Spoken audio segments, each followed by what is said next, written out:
Today, we are here for a very interesting conversation, sustainable design talk on cruelty free practices in organic silk production.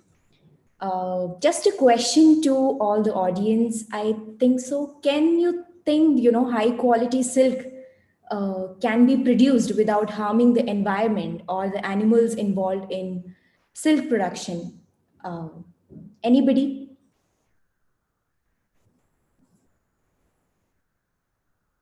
And the answer I would say is yes, because the project Cocoon had made it possible. And to talk about the journey of Cocoon, starting from Jamshedpur to Germany, we have the founder here, all the way from Germany, Mr. Chandra Prakash Jha.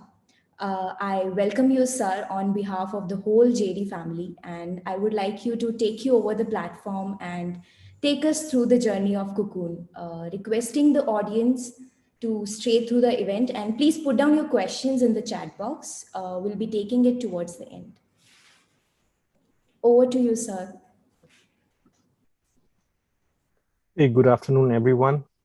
Thanks a lot to Jerry Institute to give me a chance to show my journey into fashion and sustainable fashion both.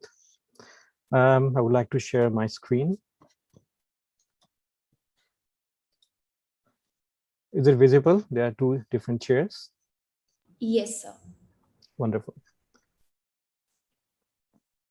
So here we have two different, I mean, they look same, but this is where my thought about sustainability started, but really after a long time. So as a grade 5 student, I saw my dad replacing our beautiful wooden corridor chairs to the plastic ones. When I protested, he told me that the salesman at a newly formed plastic furniture company informed him that wooden furniture or anything with wood promotes deforestation. And, so there's a source of our wood, I mean, could be anything, kitchen item, chair, or anything is not good for environment. Being a wildlife fan, I was convinced. Within a year, many of my personal assets were replaced by plastic. My metal geometry box, lunch box, water bottle, they were all replaced by colorful plastic. A cotton canvas school bag with metal fastener, we used to call them basta, was also replaced by cool, shiny, but polyester rucksack. Even my metal pen was replaced by plastic Rotomac.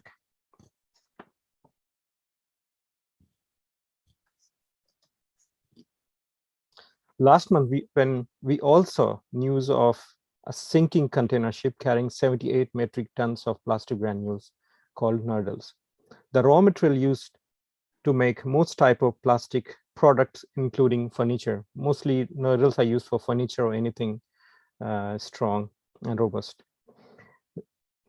This is an environmental disaster said to have a long-term effects on marine life in southern coast of India, and these nurdles in the form of plastic microbes going to be in our food chain in southern part of India or in entire Sri Lanka for at least for next 200 years.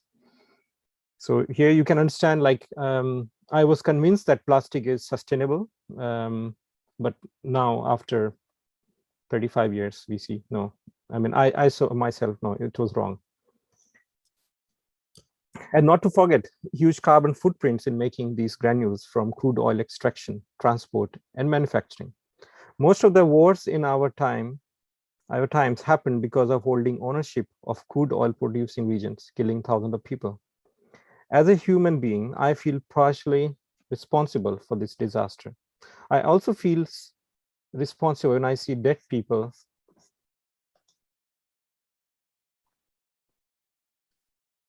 during Rana Plaza collapse or another garment factory collapse in East Delhi as a fashion designer or consumer or professional.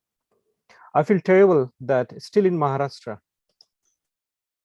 thousands of cotton farmers commit suicide because of their financial losses or whatever the reason, whatever they have, but approximately 14,000 every year. I never ever tried myself to even get informed if my cool t-shirt or jeans are made by a happy person or an unhappy.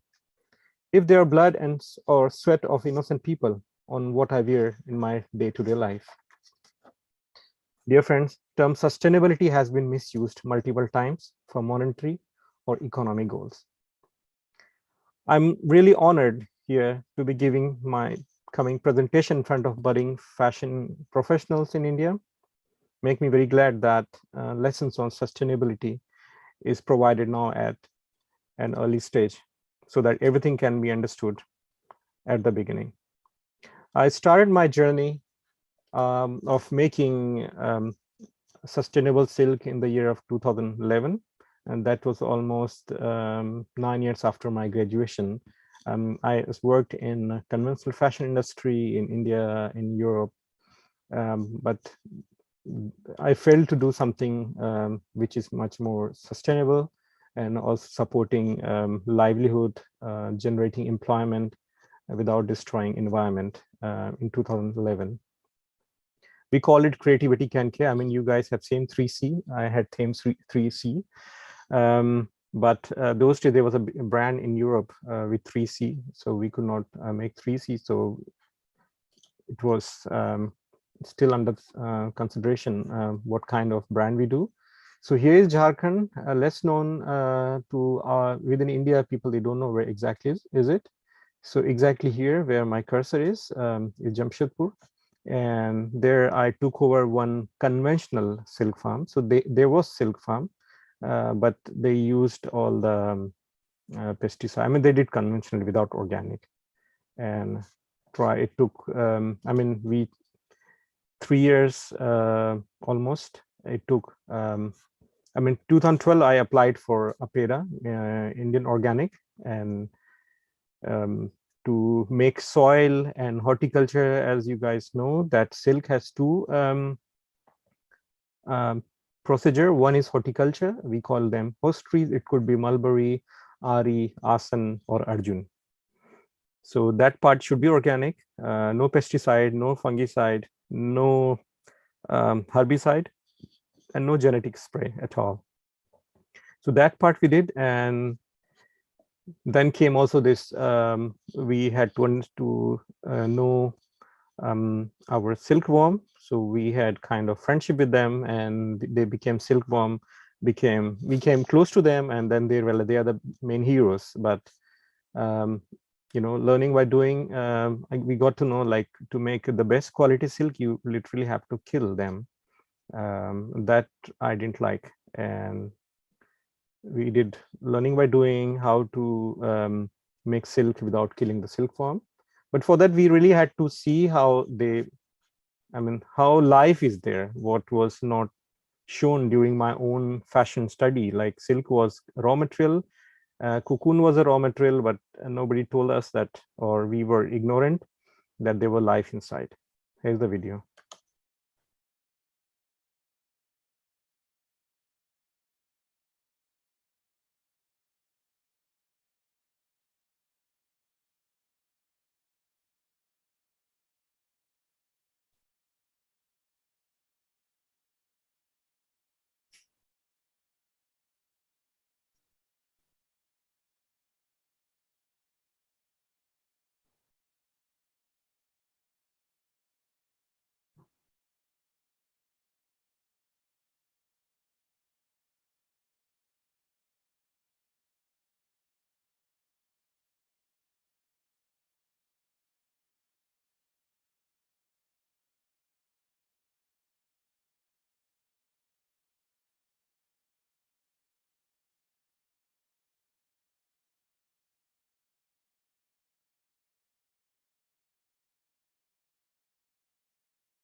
So, I mean, the silk moth or butterfly, they are really beautiful. I had to shoot in dark, so he cannot see properly. And me and my co-founder, we were badly in love with that and creature. We decided at any cost we have to save them, because they are not just a living creature, but very much part of our nature, and they do their own contribution. They have their own contribution in complete biodiversity. um, they have quite similar work as bee. You know, they are also very much helpful in pollination. And life is life. It's if life is for 5 day or 1 week or for 1 day or 100 years. So we decided that we will make only piece silk. Organically, we were already certified, but slowly we finished all the krill thing. We had to have many invention about how to make this broken filament a long filament. Initially, everything was manual, but we developed some cool machines with solar power, semi-automated, and now we can also make fine counts yarns. But it took time. But we were really, our will was really strong that we make only silk with piece silk. And it led us to many good things, like when the pupa is inside a cocoon and comes into hot water, it has purity in the form of dead body, in the form of you know, there are many things, impurities, and just to remove these impurities you need to have 30% concentrated chemicals, like polychlorphenyl, and there are many bad chemicals which are bad for the people who are working in silk industry, for environment also. So when we have piece silk, we don't need to use these chemicals at all. So we had this chemical free work. The only chemical we use is hydrogen peroxide, only to make different shades of thread uniform. Despite having less chemical or zero chemical, we were one of the first company in India to have effluent treatment plant with bioenzyme. So we are zero waste company back then in 2012. And we wanted to start everything perfectly and zero effluent from our factory, and that worked quite good. And finally, 2012, we launched our label at Berlin Fashion Week. That was quite successful.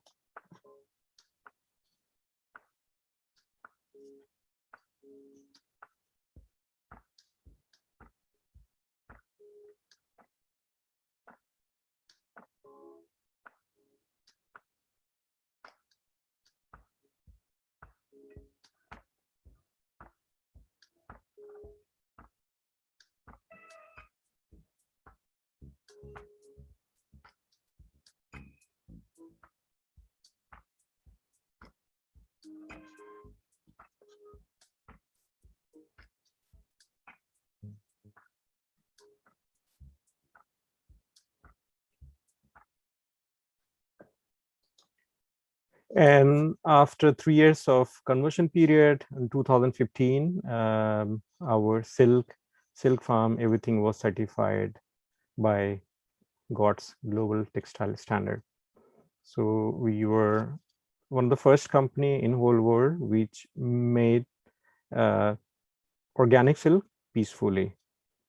And that was a big breakthrough for us, made us a lot of clients, they were much more open to work with us. And because before us, there were one company from China which was organic, but there was full of cruelty, like normal silk. So we gave them a new, complete new scene, like cruelty-free silk, which is organic, got certified. 2016, we introduced solar-powered loom. So our weaving became carbon neutral.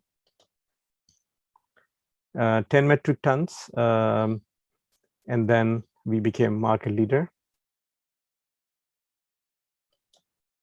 2017, I got this highest textile innovation award in Germany. Then 2018 Eco Design Award from Government of Germany and from Environment Ministry, and this year German Sustainability Award in design. This we had like big achievement. This is kind of Grammy of sustainability in Europe. The reason was that we calculated as per life cycle assessment that when you stop using chemical in your farm, anything farm, could be agriculture or could be anything, horticulture or sericulture, a lot of positive thing happens. Till 2017, we calculated that since beginning of our journey, we did not use 30,000 liter of concentrate. I'm saying concentrate, you have to put a medium to or thinner. Did not use this chemical on our farm, 30,000 liters to have same yield, same quality. And what came out after that, we realized that, like bees are coming back. This one small fly in our region we call jugnu. People they did not see for many years, they return. Some endangered flowers started coming, and the best part where we never had any grass which is more than 4 or 5 inch over our land, like soil, because there was so much chemical on it. After 3 years we saw big grass coming, and then finally in 2017 we grew the first ever rice in the same. So we started kind of multi-crop system. So we have here our sericulture happening on the host tree, and then parallelly we had here, which was all barren land before, we have rice, so farmers can feed themselves. And when you have bees coming, then you see beautiful flowers coming. When you see butterfly, and it became much more beautiful. And that is what led to this award, what I received, sustainability award. And this incomplete project we named Fashion for Biodiversity, because the term sustainability or organic, it doesn't help environment. This was my experience. So if my fashion activity, if it's not helping in recreating or regenerating biodiversity, it's not sustainable. So that's why my direct term was Fashion for Biodiversity, and that's why I won this award. Ask you to tell me who are the winners. Mrs. Michaud. The first winner is Cocccon with Fashion for Biodiversity. I'm so happy. I'm so happy. Good evening. Chandra Prakash Jia, the Managing Director. Good evening. It's a long interview.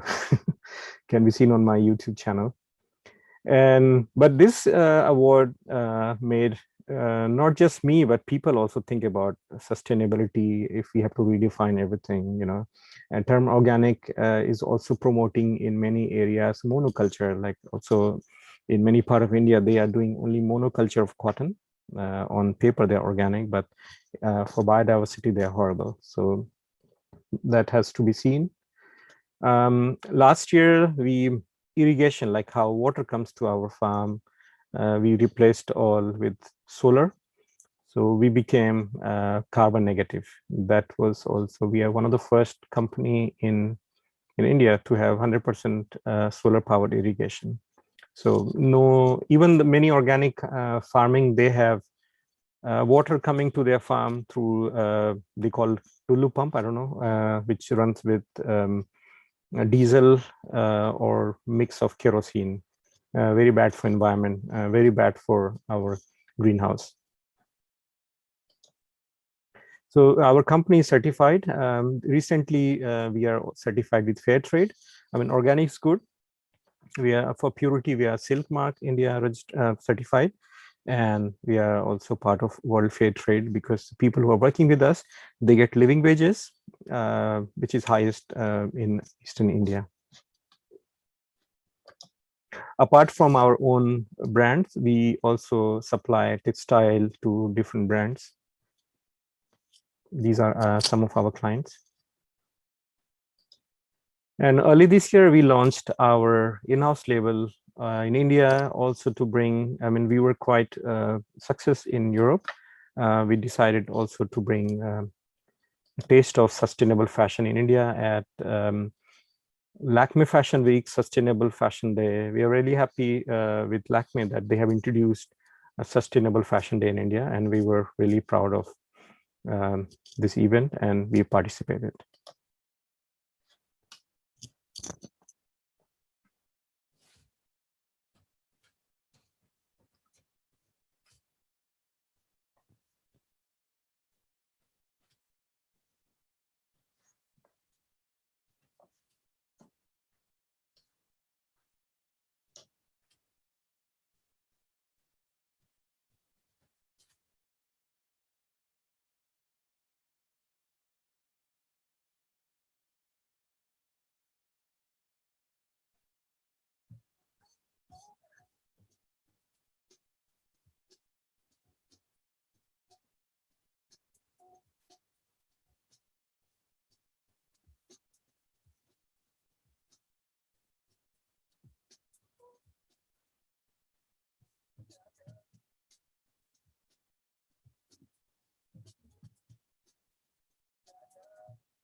Yeah, that was a very good show. I mean, we tried to have,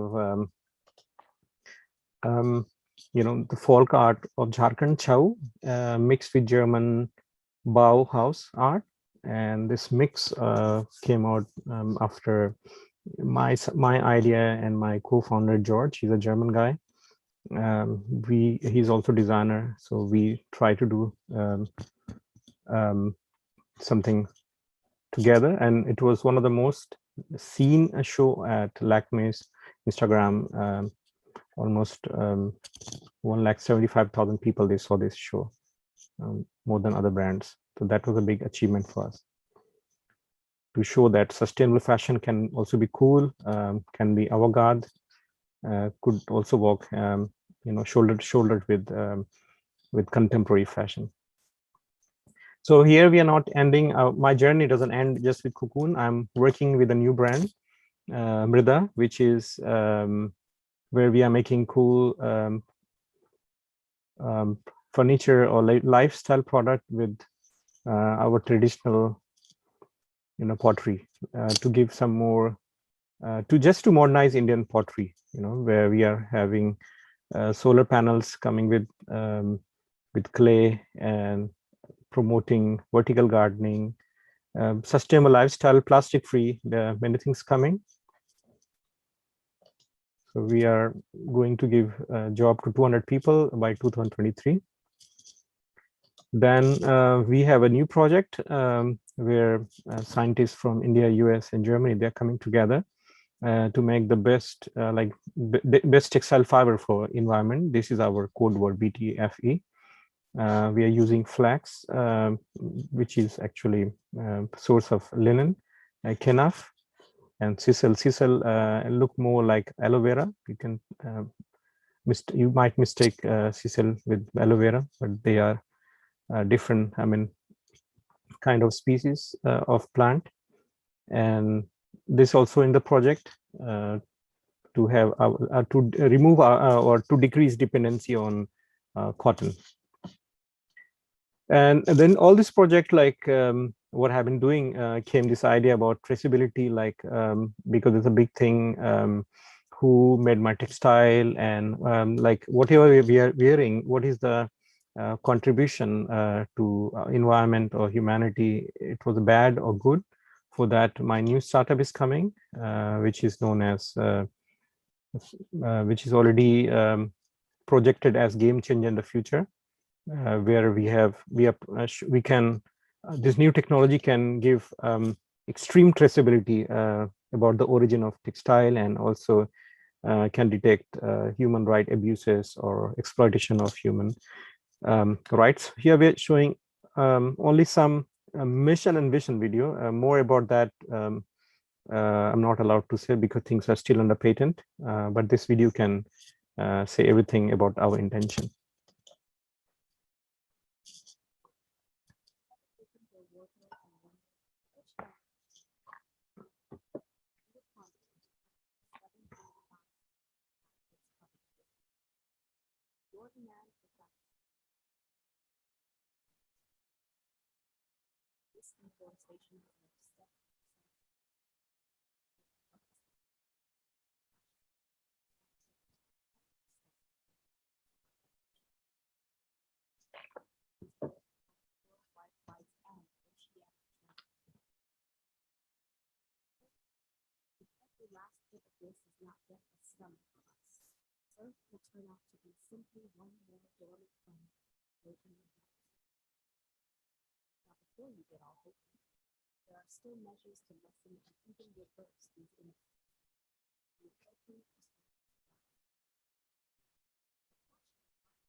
Thank you very much.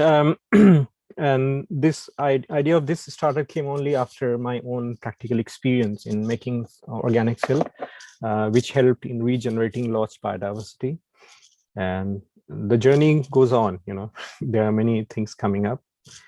Thank you very much. Hopefully my entire journey can give some highlight about how things can be sustainable, not just with fashion. You could be sustainable in your day-to-day life also. Thanks a lot.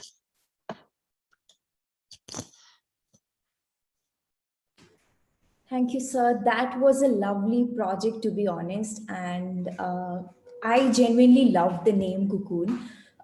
When I first heard it, I thought of it, it might be something related to sustainable fashion, but I didn't think it was related to fashion for biodiversity. And I think the tagline of Cocoon, which is creativity can care, justifies it. It's an awesome project, sir.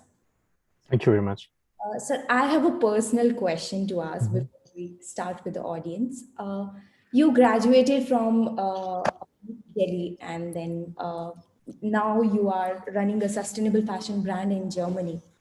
So, Mm. how has this journey been, and how was your experience throughout all these years? If you can, just share a glimpse of that, would be great. Well, after my graduation, like I wanted to some. I had job, you know, comfortable job in one of the top fashion house in Delhi. where you are sitting a big swanky office and designing, and there's not much exposure to what's really happening. So, I mean, everybody was happy to have a job. I mean, those days there were like 120 designers coming out in India. They were just 4 NIFT. So there were enough jobs. But still, I was not satisfied with the exposure. And then I thought of studying abroad. And then I applied for scholarship. And then, I mean, many things happened those days. 9/11 thing happened.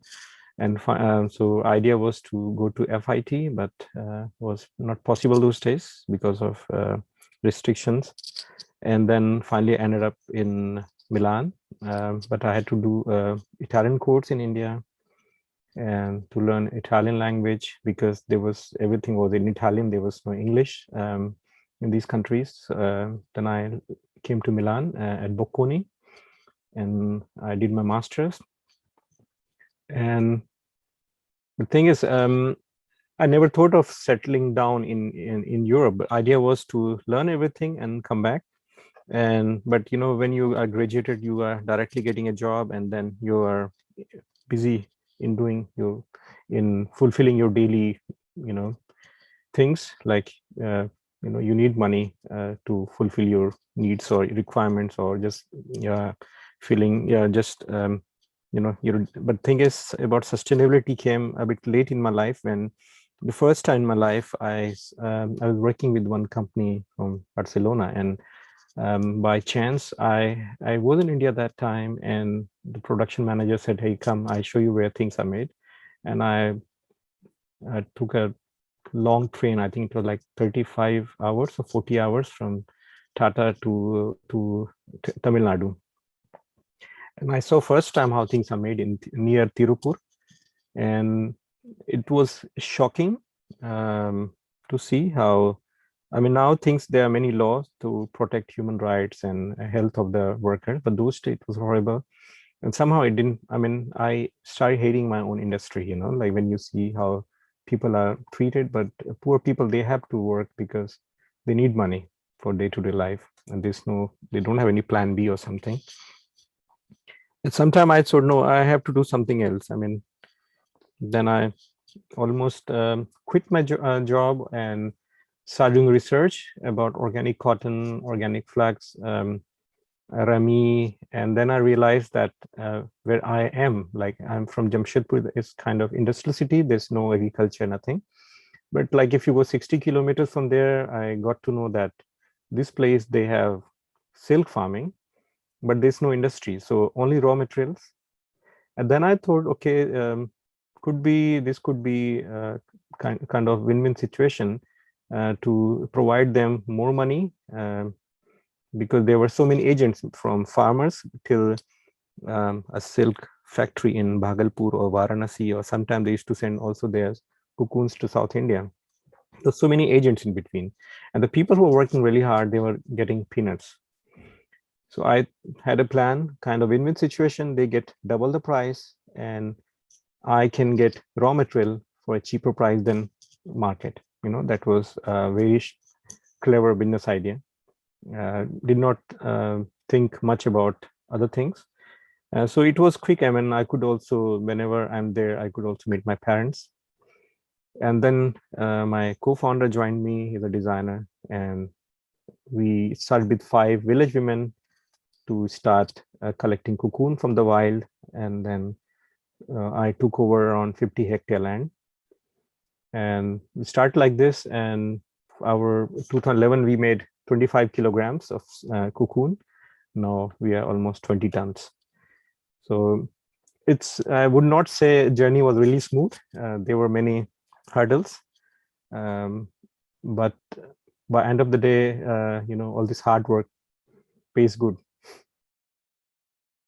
I'm sure, sir. Definitely, it has paid. I mean, there's so much of impact you have done with this project, socially as well as environmentally. So I think it's inspiring to all of us, even for the students, that how fashion can impact so much. So we'll take some questions from the students. One of the question is how to differentiate between organic and non-organic silk, because Right. So previously it was much better because our quality was inferior. So you could see conventional silk was much more glamorous, and our silk was still had kind of luster, which was, for many people it was good, for many people it was defective. But now we are better than conventional silk. Conventional silk is very shiny, not just because they are long filament, it's also because they have a lot of wax on it. And our silk is has this decent shine, is but there's no chemical, zero chemical on it. So with that you can also identify. how costly is this from the normal silk? I think wholesale wise, we reduced. Initially, it was there was a big gap, like almost 100%, like double. But now at 2020, I would say it's like 40% costlier than conventional silk. When I say conventional silk, means silk from India. Most of the silk what in India, in Bangalore or in Delhi, people they have, it's actually Chinese, which is dumped. So they are 30% cheaper in India than their price in China. So same price. So for example, I would just say that satin 60 gram in China cost almost 1,000 rupees, but in India you can buy for 500 rupees. Sometimes such a big difference. Chinese dumping is well known to every country that they want to destroy local industry. So a lot of people are used to of this Chinese price. So not to go, but Indian silk you will get for 600 700 rupees. So our satin cost around 800 rupees per meter. So 40% I would say is expensive. We have another question, sir. What all varieties of silk comes under the category of piece silk, and what exactly is piece silk? So initially it was can you please ask, is she talking about species or weave?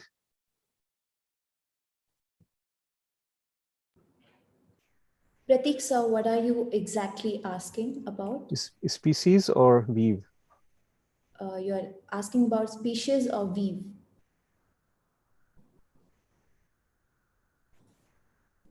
I mean, I can say in both way. In generally, any silk which is made without killing silkworm. So silkworm could be tusa, could be eri, could be muga, could be mulberry. That is piece silk. In general, the wrong they have the wrong advertisement or propaganda. The only eri silk is piece silk. Eri cannot be piece silk because eri is a byproduct after food. So in our way, we let silkworm be a butterfly that is cruelty free, but in airy they eat the pupa. For them this is kind of delicacy, full of protein, and the leftover is cocoon. So they say we did not kill silkworm for textile, but they ate it. So you can decide is cruelty free or not, you know. In our way, even airy is completely cruelty free. We nobody in the kind of travels who are working with us, they are pure vegetarian, so nobody's eating these things. And kind of silk in terms of weave is that we started with handloom, like normal satin or twill or plain weave. Now since 2017 we imported machine from Italy, so we also make satin, crepe. We recently created organza also. So now we have 200 different kind of fabrics. So we are giving tough competition to conventional silk companies now. That's amazing, sir. Another question is that the collection which was showcased at Lakme was really cool. So, what was the Thanks. inspiration behind the collection, and what were the printing methods, which would have used for the collection? Because again, printing is something which impacts a lot on the environment if it is not done sustainably. Right. So as I started with design, I said this was mix of German Bauhaus and Chow dance of Eastern India, I would say Jharkhand. So we combine mask is an important part in Chow dance, and linear lines are a very important part of Bauhaus design. So we combine it to make this look. It should not look typical Indian. It should not look typical German. So we try to combine it. And printing method was purely handicraft. Like we made special blocks, wooden blocks, and the ink used, they were all got certified Diastar, which are eco-friendly, skin-friendly, and are called no impact chemicals. So completely sustainable printing.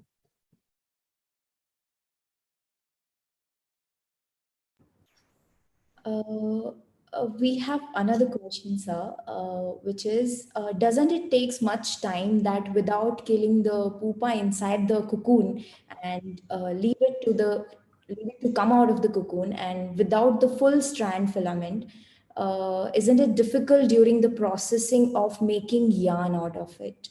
And Of course, I showed this video where cocoon is hanging.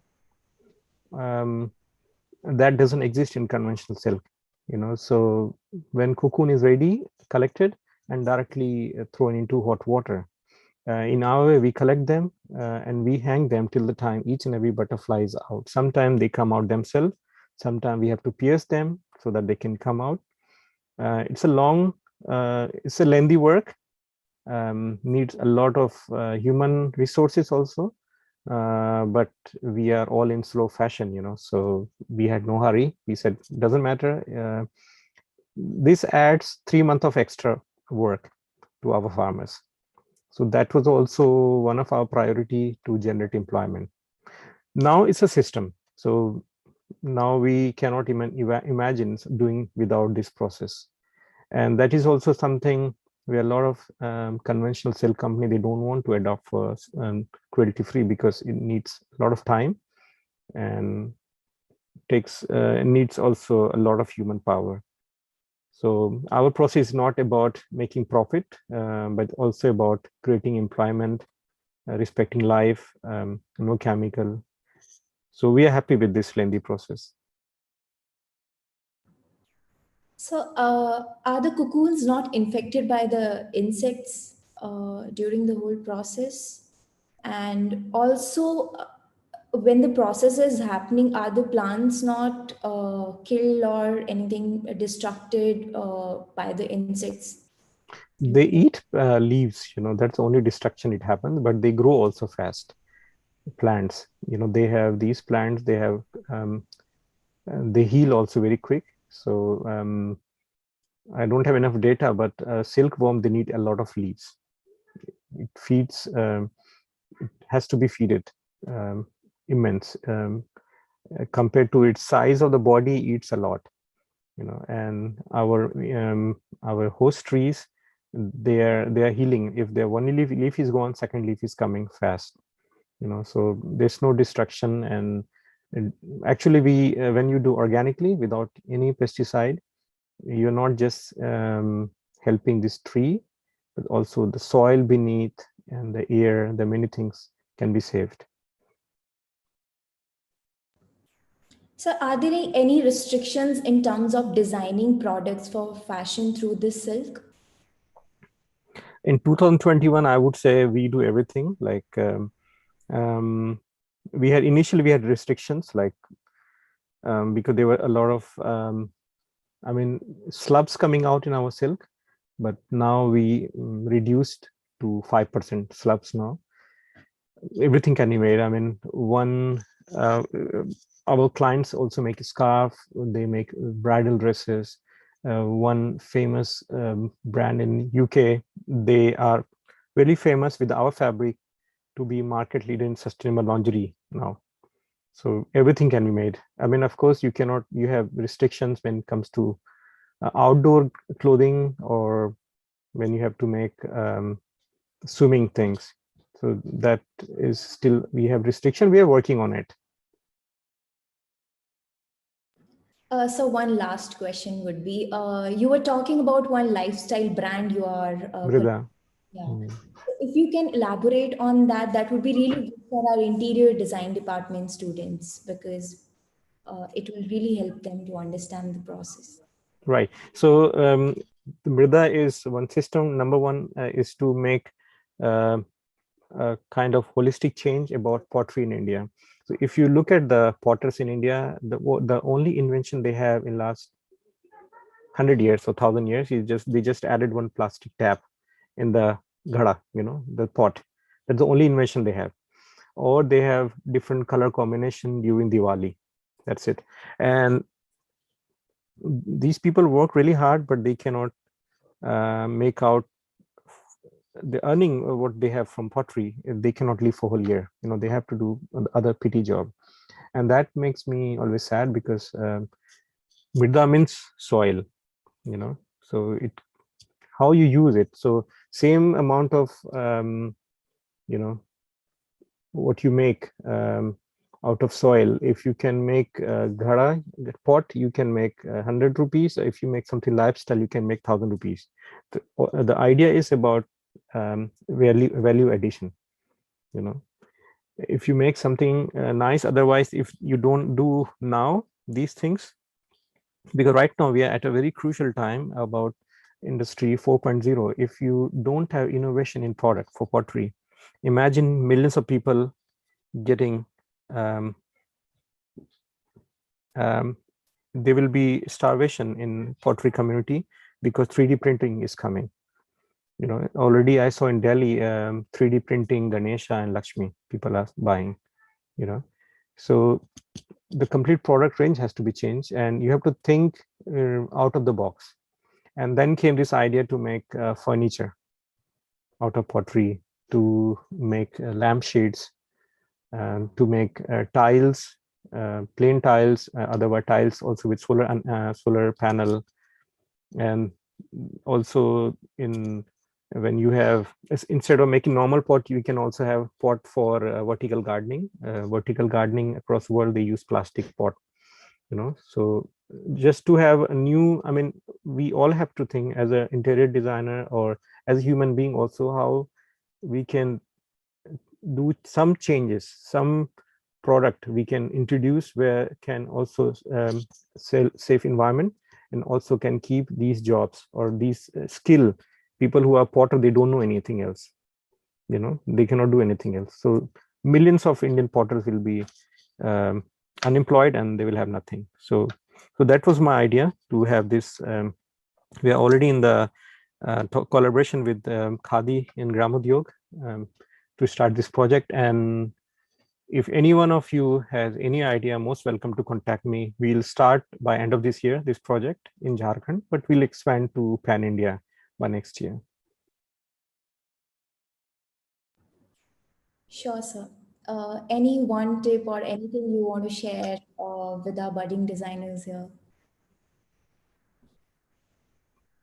Go around, and it's what should I say, it's Corona time, but to think about where they are sitting or within their home, what can be replaced.